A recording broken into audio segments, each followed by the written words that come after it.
Hey, what's up, Reefers? Today, once again, we are in front of the 145-gallon tank pulling frags. Today, I'm going to pull some SPS frags to trade for a coral that I have been searching for a long time, and that is the Fiji Yellow Leather. Recently, it came back into popularity because Mr. Jake Adam talked about it with Mark a couple times about how to keep the Fiji Yellow Leather and how to actually color it up. So I really want to get my hands on and try it again, because my issue with the Fiji Yellow Leather in the past has been they've been looking like kind of like 10. But apparently, if you increase the green spectrum a little bit, it may spark a little bit of a color change. So we'll see how it goes. I was able to find it locally, and there's actually a really fun story that I'm going to share with you guys in a little bit of how I came to find this coral. First weapon of choice, tweezer, because it's nice and stiff, and I'm able to grab a branch and snap it off in SPS. Find the branches that are about to touch other corals, like this one's about to touch a Miyagi Tort. So that will make a nice frag right here. Let's twist and snap. We actually got two. I pulled this one right here as well. It's gonna hit the Magnificent. Same with these guys. Man, I planted them way too close. Magnificent, I do want to also pull another frag to try my tank. Maybe this big one. I came from, there you go. That's a nice one. I'll just lay it down sideways like this and see how it grows. Tricky part about fragging the goldenrod now is that a lot of them are kind of like interconnected. Like they kind of loop back, each branch loop back and connect with another branch. All right, I found a spot. I know you guys can't see much, but I want to capture it in case I crush the whole colony. In 3, 2, 1. Oh, I can't even cut it. I'm gonna use a little bit more power. Whee! Whoa, shoot. Forget cutting it. I just touched it and the whole branch just came off. What the heck? So the last piece of coral I need to pull frag from is the electric Miyagi Tort, which I have never cut before. If this comes out nice and clean, that'll tell me that this is a SPS I can frag a lot more of in the future. Yes. Smaller piece. I apologize. I think this will be a larger one. Let me try to pull this one right here. Yeah, slightly larger, not that much, but slightly. Here are the frags. We got the Goldenrod in the back, we got the electric Miyagi up front, and we got some pink lemonade. And I honestly think that they're kind of like borderline too small. I know the vendors sell stuff this size, but they are kind of tiny, man. Especially the pink lemonade, it's really skinny. So I probably will hold off fragging any more pink lemonade until they grow a little bit. But Miyagi Torts, I think it should be ready to go. We got some larger branch, but unfortunately the larger branch are in the area that I want them to grow out, so I'm not taking the larger chunks, but there are like some shaded ones at the bottom that are about to touch the other corals, so those I am ready to frag. We got these guys, we got the nice goldenrod, we got the forest fire digitata, and I'll tell you the story about this yellow Fiji leather in a little bit. Later that night. Ladies and gentlemen, here is the yellow Fiji leather that I talked about. Look at the size of this guy. Quick backstory. I've had a small piece of yellow Fiji leather way back, like years ago in the cube tank, and I've sold it since. And I did not think too much of it. Once in a while I'll be like, oh, it'd be nice to have another yellow Fiji leather, but it never really burned me as much. Now, recently I was catching up on podcasts, and Mr. Jake Adam, the legend himself, was chatting with Mark, also a legend himself, and he mentioned trying to color up the yellow Fiji leather, because a lot of times these leather don't really turn that vibrant yellow, and it seems like they may have cracked the coat. It seems like the secret may be a little green in spectrum. So hearing that, I really want to give this coral a try and see if we can really bring that coloration back. And ever since then, I have been on the hunt. This coral also has a cult following as well. For example, our good friend Daniel in New York has also been hunting for a piece of the yellow Fiji leather. This is a legendary coral that you just don't see as much anymore these days. Recently, I've been hunting from online vendors, and they are expensive. They range from 70 to 150 sight unseen. There's no what you see is what you get. At least I did not see any. So I just been kind of twiddling a thumb and just kind of wait. And I'm glad I waited, because yesterday this specimen right here showed up locally. Look at this. Look at the size of this. And the asking price is $150. Heck of a deal if you ask me, compared to some of the other deals that I see online. 2 weeks later. Alright, Reefers, and here is the nice large Fiji Yellow Leather. Has been in the tank for about 2 weeks at this point. It is nice, happy, and fluffy. Now I'm just waiting to see if it will kind of morph into that nice canary yellow. If it does, then we struck gold. And once again, I am experimenting with introducing some green spectrum to the light to see if that was the magic bullet. And over the course of the last 2 weeks, I have been slowly increasing the green in the radiance. And I'm a little bit aggressive with it because, to be honest, I don't think there's a lot of green in the LED arrays that comes with the Radion G5. So we'll see how it goes. It'll be a fun little experiment. To finish up the story of how this coral came to be and what really blew my mind. And now a word from this video's sponsor. Magic Spoon cereal tastes like your favorite childhood cereals, except it's high in protein and has 0 grams of sugar. But does it actually taste good? My favorite flavor is coca, cause it's just so good. And guess what? If you don't like it, they'll refund your money. And by the way, Magic Spoon is also great for those who are carb conscious as well. So, if you miss your childhood and love cereals like me, you want to have something that's gonna keep you feeling satisfied as breakfast, or maybe even a midnight snack, because you know what? We no longer have curfews. You gotta check out Magic Spoon. Start your new year off right with Magic Spoon. Click the link below to grab a variety pack of Magic Spoon cereals and try it today. And be sure to use the promo code Reefer at checkout to get $5 off any order, or go to magicspoon.com/reefer. And Magic Spoon is so confident in the product, it's backed with a 100% happiness guarantee. So if you don't like it for any reason, they'll refund your money, no questions asked. So, click the link below or scan the QR code on the screen and use the code Reefer for $5 off, or go to magicspoon.com/reefer to save $5 today. Thank you for your time, and let's get back to the video. Before I bought this, I messaged the seller, Salted Dog, on Instagram, and I asked that, hey man, I saw that you're selling this. Can you tell me, when you first got this coral, was it a nice yellow or has it always been kind of like a tan in color? So to my surprise, he said that, dude, I actually got this coral from you when you had that cube tank. What? What? This is awesome, because it's not often that you get a second chance in life in general, and let alone corals like this. So I remember when I sold the yellow Fiji Leather, this guy, it was a little bit smaller. It just did not fit in. I want to go a little bit more into SPS. Ironic.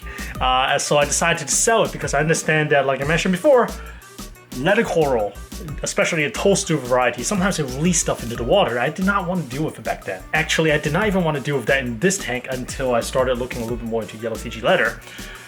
So I was just excited. I was like, oh man, I can't believe it. And he did a fantastic job in the couple years that he has had this leather coral. He got too big in his tank, and that's why he was looking to sell or trade. I ended up trading him with SPS instead of selling. I got him some of the frags that you saw earlier in this video, and this leather came back home in a way. Not the same tank, but it came back under my care. And once again, a huge shout out to Salted Dogs on Instagram.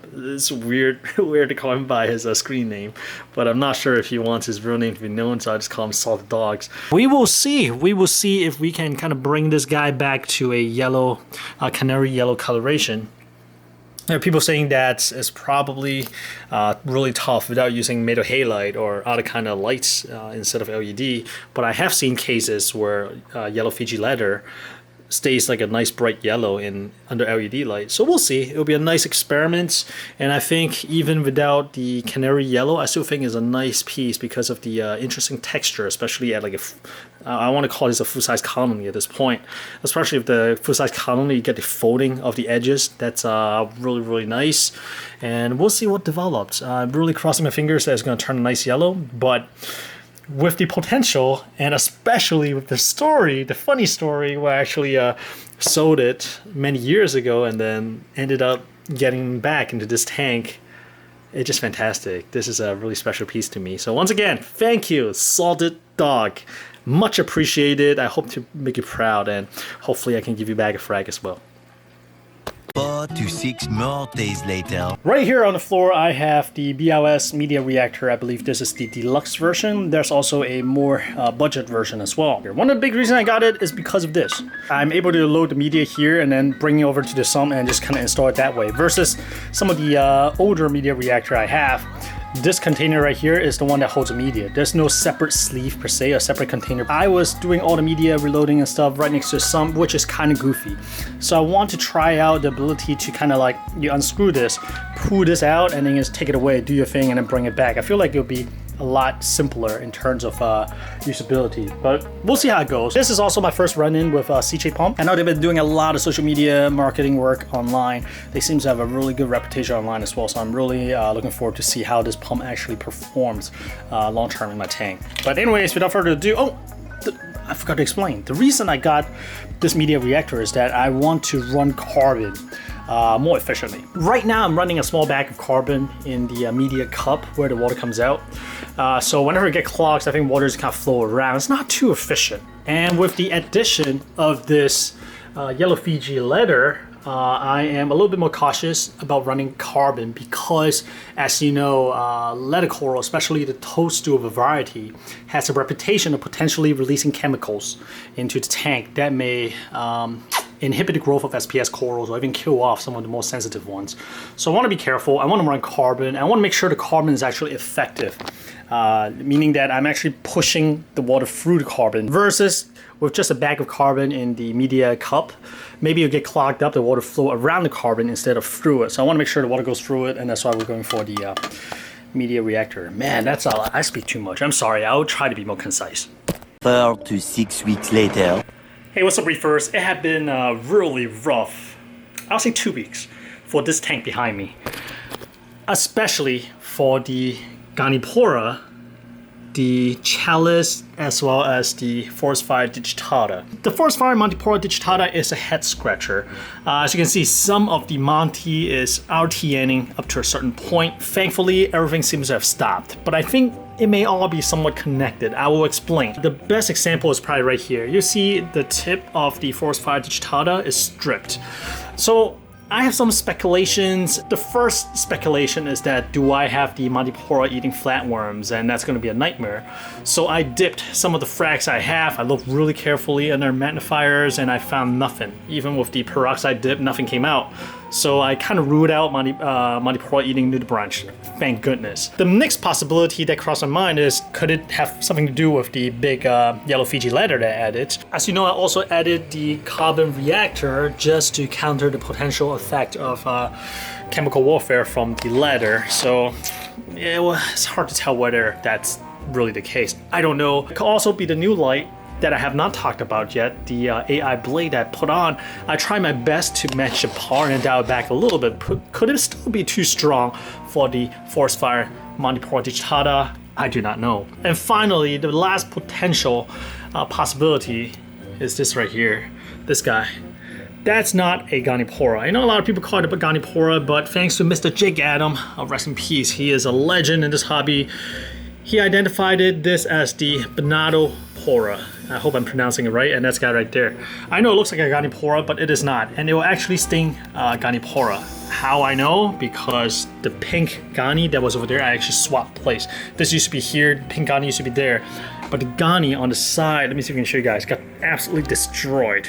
It got stung so bad, it just brown jelly disease, BJD'd out. And thankfully I was able to do some antibiotic dips using the KFC dipping method, and I was able to save it. And you also notice the side of the chalice right here, that is the Raha Rampage. That chalice, just one day of the sweeper touching it, just completely died back like that.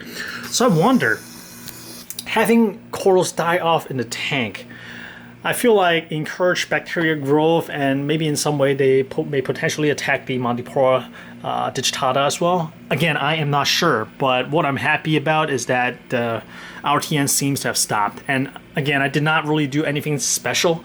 I just try to be a little bit more mindful in terms of what I put into the tank during this period of time. I stopped doing amino acid drops. I stopped feeding heavy. I try to clean things up, keep things really light. And this is an effect to stop feeding the bad bacteria in case that's what's happening. But yeah, the last 2 weeks for this tank, I was just holding my breath. Like, is this gonna be a downward spiral where everything just kind of collapse? But thankfully, no crash, and everything seems to be recovering nicely. Knock on wood. I'm really, really thankful. For now, my goal is just to not rock a boat and just let everything settle in first. Because again, I feel like I just did too much. Like the lights, the ladder, the carbon reactor. I feel like I just rocked the boat too much, and corals got stressed out. As they get stressed out, bad bacteria and pathogens go ahead and attack them. So I feel like that may be one of those. Although it is weird why it's only the Bernadopora Force 5 digitata that got attacked. Well, it is what it is. Sometimes there's like a unsolved mystery in this hobby. Actually, there are a lot of unsolved mystery in this hobby. So we'll just leave it at that. But today, we are finally gonna address the Bernadopora. That guy, it's a menace. It's a menace in my tank. It's absolutely gorgeous, especially when it's in the front, when it's under the light. It's absolutely gorgeous. Beautiful corals, except it does not play well with other corals at all. It has a really potent sting, and the sweeper is much longer than I anticipated. So you see that I push it all the way into the shade, pull all the Goldenrod whom they can actually touch for the most part. But the Bernadopora, they do not play well. I just have it kind of like sit out in a corner. I'm gonna turn this over to my Reef Sensei Jim. He has a new setup with a lot more real estate, and he needs some space filler. So I'm gonna go ahead and fish this big guy out and have it go to a better home while these corals sadly have to kind of recover. Man, look at the chalice. Oh my goodness, that's just from one night. One night of being a little bit too close to the Bernadopora. That thing is insane, intense. Reminds me of the elegance. The elegance, another one of these coral that pack a strong punch. Dude, is it touching my Monty? Better not.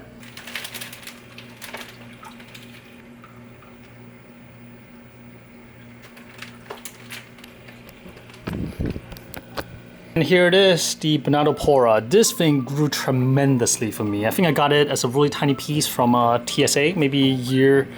Was it just a year ago? I think maybe just a year ago. It just grew really, really fast. And from one single frag, it encrusted entire rock. And that's something that people need to know. Goldenrod, they kind of grow out into a dome. You can still probably pluck most of them out pretty readily. Versus the Bernadopora, it actually encrusts onto the rock. And just look at the formation. There's no way you can really get it off unless you chip the rock. So that's one thing to keep in mind of. It is invasive. I would classify this coral as being invasive, almost like the Sunset Monty. I had a hard time just getting rid of the Sunset Monty from the main rock. So if you have a Bernadopora frag sitting on your main rock structure right now, you may want to reconsider. Put it on an isolated rock, because when this guy grows really fast, and it will be next to impossible to get him off the rock unless you're able to pull the rock and chip it away. But I'm gonna miss this piece. Absolutely beautiful, just a little bit too aggressive for my taste, and my tank is a little bit too small. Maybe it is time to upgrade. 1 week later. All right, Reefers, I messed up. And it's tough because I don't know exactly how I messed up. I have my speculations. If you look at the Goldenrod that's sitting right under the lights, that's a main colony, versus the frag, you notice the main colony is much lighter in color. It's much more pale. I wouldn't say it's bleached because the polyps is still there. It's not dead. It's really pale. Same thing with the slime ball, WWC slime ball. Let me zoom in a little bit. Pardon the noise. You'll notice that certain parts of this coral is much more pale compared to the rest, and some may even have died off because I see algae growing on certain tips. So these lead me to believe that most likely maybe these corals are getting light burnt because I switched in the AI blade. Even though I power matched, what I did not consider is, number one, the amount of spectrum, different spectrum that these guys have is a little bit broader than the AliExpress light I have. The second thing that I did not consider is that these AI blades have much nicer spread than the AliExpress bar that I have. But this is turning into a light commercial. Trust me, that's not my intention. So we'll talk a little bit more about the light in the future, but I feel like if I have to pick, it's likely light shark. I most likely light shark some of the corals that's sitting right underneath the new lights. So the light aside, the second possibility, like I mentioned earlier in this video, is the toadstool leathers, Fiji Yellow Leather, because once again, toadstool leather sometimes release stuff into the water that does not play well with SPS. So just to take it out of the equation, to give the SPS the best chance of recovery, I'm just gonna move ahead of schedule of moving this Fiji Yellow into the softy tank first. In the future, if it does well there and things are doing well here, I may frag off a smaller piece and try it again in this tank. But for now, just to get all the unknown properties out of the tank and give these corals the best chance of recovery, let me just go ahead and do this first. This is gonna be a jam because the mangrove tank is already pretty full, but I think we can fit this in and we'll see how things goes from there. We're gonna use our trusty blue pickers. This may be too heavy, I may need to use my hand. Oh yeah, it's heavy. All right, gotta put you guys down. Oh jeez, okay. Here we go. Yeah, we haven't talked about this tank at all. It has just been quietly growing. It's just like a beautiful, fantastic tank. And it needs something here, some kind of color at the bottom. And that's why I thought the Fiji Yellow Leather would be fantastic in here. Even if it just stayed tan. Even if there's a color up, I think it would be absolutely fine. Look at this. This guy really took off. This toadstool right here. It's like a metallic green polyp toadstool, and the clownfish just love it in here. But we need to clear out some space at the bottom. Most likely I need to push the Xenia rock all the way to the back and place a yellow Fiji leather here. We'll see if it fits. Or maybe I need to, these cloves are not doing really well. There's like no flow here. These are the firework cloves. Maybe I'll move this rock back to the 135, shift things over, put the yellow leather there. I don't know. We'll go in there and we'll see what's happening. The next day. All right, my dear reefers, here is a snapshot of what the tank looks like before I head out to Japan. As you can see, we have a comparison of the goldenrods. That's the model colony, and there's a frag. The frag is a little bit off to the side, a little bit lower, so it's more in shade. So you can see the color seems perfectly normal there, whereas the ones that's sitting directly under the light is continue to pout out. And I think this is going to play out in the next week or two. Hopefully it's going to hang on. This kind of reminds me of the forest fire digitata that's in my mangrove tank. It totally paled, all the polyp was retracted, and then a month later it's starting to come back out. I think, at least I hope, that all it needs is a little bit of time to adjust to the more intense lighting. The AI blade, beautiful. Not perfect, but it's beautiful, beautiful. I absolutely love these lights. I'm gonna talk a little bit more about it down the road, but I think I underestimated how strong it is and the spread that it brings to the table compared to what I was using before. Totally underestimated it. So even though the par matches and I've dialed it back a little bit, it was still a little bit too intense for these corals. At least that's kind of like my best guess. And we'll see. I'm about to send out a ICP as well, so we can rule out the water chemistry. Nutrient level has been steady. Phosphate has been sitting about 0.13 to 0.15, nitrate about 15 to 20, so it has always been there. So that's not, I don't think that's an issue at least. So we'll see. I feel like it's the more intense light that stressed out the coral in combination of, you see earlier in the video, I had issue with the Goldenrod brown jelly diseased out.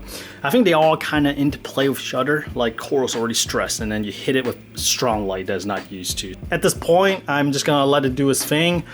Leather coral seems to be adjusting into the mangrove tank just fine. Polyps already starting to peek out. These guys, even though it's paled, the polyps are still there, although I do see a little bit of cyanobacteria once in a while at the tips, so I blow them off daily. But unfortunately, once I'm in Japan, I won't be able to help it. So I'm hoping that within this week or so, it'll kind of sort itself out. So that's where it is right now. This is kind of like the first major road bump, a speed bump that we're running into with this tank after a year of really nice just cruising. One interesting thing, or even ironic thing, is that during this whole process, right, the SPS Inappropriate really perked up. They've really just kind of cranked on afterburner and started growing and coloring up. Look at the Magnificent, the hot pink one right there.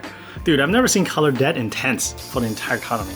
So I really feel like it is something to do with lighting in terms of causing the paleness of the Inappropriate, because the Inappropriate just don't like super high lights. That's just the way they are. And if the reaction of the Inappropriate coloring up and just kind of be a lot more engaging is any indicator, then I really think that maybe the issue is it's me turning up the intensity of the light a little bit too much, because I did not consider how much more the spectrum covers, you know, from the blade as well as the spread compared to what I had before.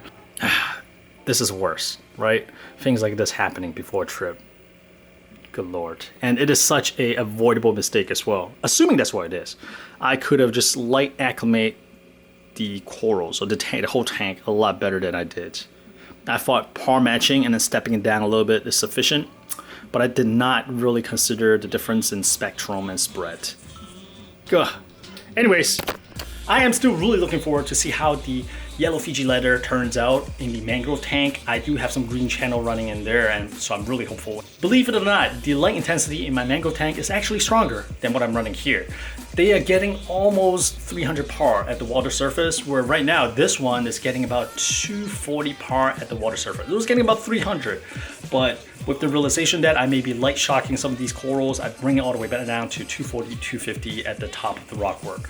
So I'm hoping that that will give the corals a little time to kind of recover and then just kind of roll with the punches and acclimate to this new light. If I may ask you for a favor, cross your fingers for the corals, for the tank, for me. This is not a fun time to be leaving off of a trip, but it is what it is, and that's the life of a reef keeper, I guess. That said, I hope you guys have a fantastic couple weeks while I'm away.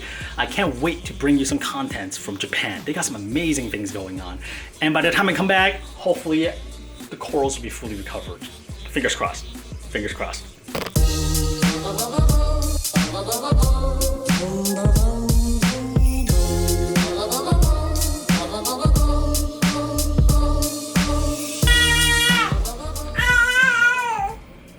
No.